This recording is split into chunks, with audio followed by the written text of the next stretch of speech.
Happy Mindful Monday, everyone. I hope everyone had a great week. It was a shorter week given that we had a nice long weekend before, and we took the opportunity to talk about gratitude and gratefulness and how that can change our relationships and how that can transform our lives, how it impacts our perspective, and how a life of gratitude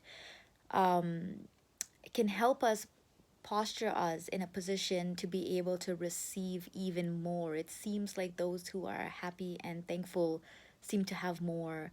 And whether that is because they recognize every small thing and that they're grateful for it, or if it actually means that they are getting, it seems like they're getting more and more in their lives. Either way, they're happy and grateful people. And so it's a great way to live.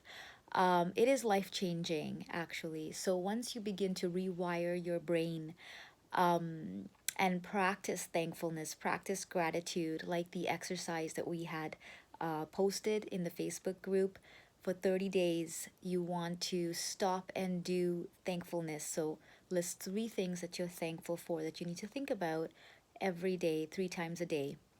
You will find that your brain will start to rewire and you will start to become more thankful and more positive.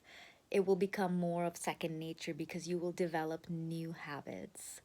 So, in the past, we've been talking about living happily ever after, as well as recognizing that the power to do so rests squarely on your husband's shoulders, your wife's shoulders, right?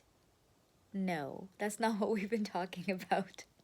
If you're lost, please review the previous videos. The key to your happiness in your relationships and in life rests squarely on your shoulders. Yours.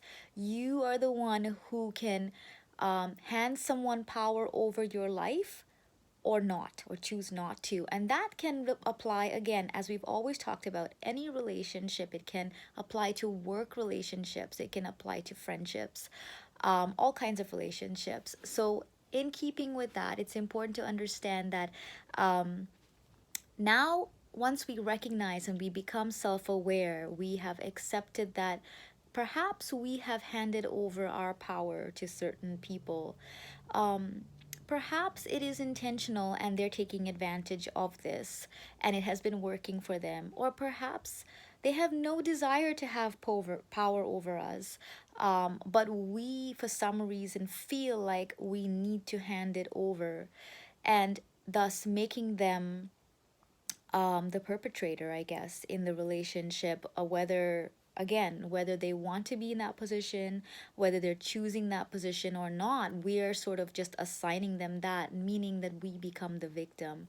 And that is a very difficult situation because once you see yourself as a victim, you are never going to be happy in that relationship. You're never going to be happy in life.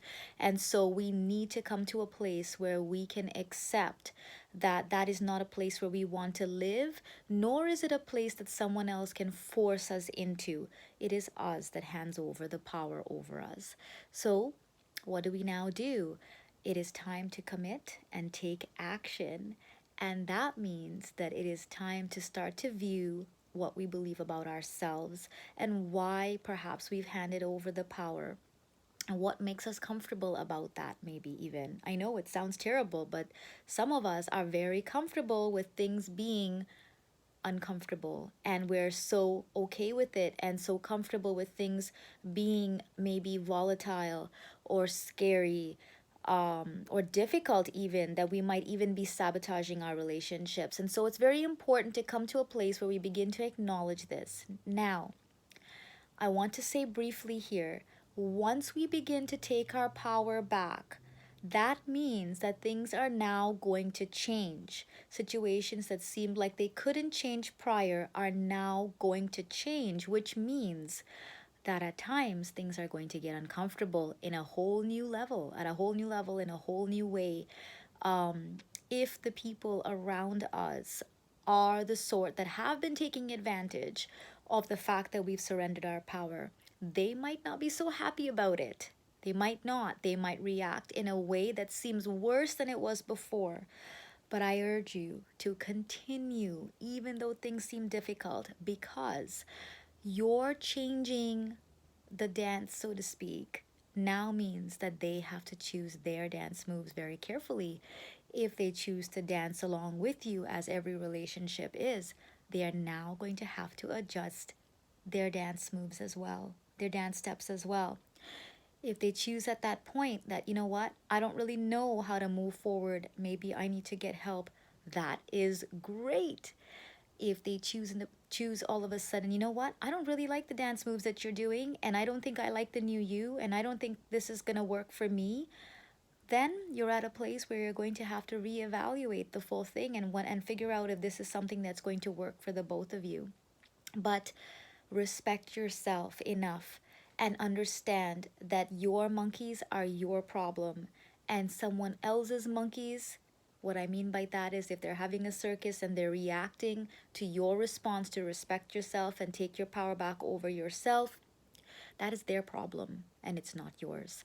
So stay in your lane, watch your own circus.